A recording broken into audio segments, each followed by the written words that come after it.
കോഴിക്കോട് അയ്യപ്പ ഭജന സംഘത്തിന്റെ ആഭിമുഖ്യത്തിൽ 62ാമത് അയ്യപ്പൻ വിളക്കുത്സവം നവംബർ 30-ന് മുതലക്കുളം ശ്രീ ഭദ്രകാളി ക്ഷേത്ര പരിസരത്ത് നടക്കും. കലശം എഴുന്നള്ളിപ്പ് ശ്രീകണ്ഠേശ്വരി ക്ഷേത്രത്തിൽ നിന്നും പാലക്കുമ്പ് എഴുന്നള്ളിപ്പ് തളി ക്ഷേത്രത്തിൽ നിന്നും ആരംഭിക്കും. കോഴിക്കോടിന്റെ കോഴിക്കോട് നാട്ടുകാരുടെ ഒത്തൊരുമിച്ചുള്ളൊരു പരിപാടിയാണ്. കാലത്ത് അഷ്ടകരവേദോദ്യമം അത് ഇപ്രാവശ്യം പറമ്പടിയിലും മോഹൻ നമ്പൂരിയാണ് ചെയ്യുന്നത്. അത് കഴിഞ്ഞ് പതാക ഉയർത്തൽ, പിന്നെ എല്ലായ്പ്പോഴും പൊതുയമ്പലത്തിന് കലശം എഴുന്നള്ളിപ്പാണ്.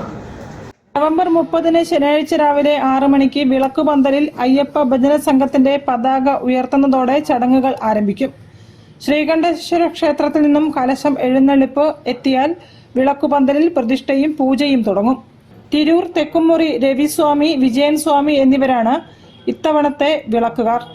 പാലക്കൊമ്പ് എഴുന്നള്ളിപ്പ് ഗുരുവായൂർ ദേവസ്വം ഗോപികൃഷ്ണൻ എന്ന ആനയുടെയും ചെണ്ടമേളത്തിന്റെയും പഞ്ചവാദ്യത്തിന്റെയും കർപ്പൂരാഴിയുടെയും അകമ്പടിയോടെ പാവമണി റോഡ് മാനാഞ്ചിറ വഴി രാത്രി 9 മണിയോടെ വിളക്കുപന്തലിൽ എത്തും. 300-ലേറെ സ്ത്രീകൾ താലപ്പൊലിയിൽ പങ്കെടുക്കും. ഡിജിറ്റൽ കാവടിയാട്ടം, തെയ്യം എന്നിവയും എഴുന്നള്ളിപ്പിന് ദൃശ്യചാരുത പകരും. ഇത്തവണ ശിവപുരി മഹാക്ഷേത്ര സന്നിധിയിലാണ് അന്നദാനം ഒരുക്കിയിരിക്കുന്നതെന്നും അയ്യപ്പൻ വിളക്ക് കമ്മിറ്റി ഭാരവാഹികളായ MP Pradeep Kumar, PS Sajan, K Unnikrishnan, R Jayanthakumar എന്നിവർ പറഞ്ഞു. വൈകുന്നേരം 4 മണിക്കാണ് താലക്കൊമ്പ് എഴുന്നള്ളിപ്പ്. അത് തളി ക്ഷേത്രത്തിൽ നിന്ന് പുറപ്പെടും. News bureau, Kozhikode. വാർത്തകളിൽ ഇനി ഇടവേള. ക്യാൻസറിനെതിരെ പൊരുതാനായി കാലിക്കറ്റ് സിറ്റി സർവീസ് സഹകരണ ബാങ്കും MVR ക്യാൻസർ സെന്ററും സംയുക്തമായി അവതരിപ്പിക്കുന്ന ക്യാൻസർ ചികിത്സാ സഹായ പദ്ധതിയാണ് മാസ് കെയർ.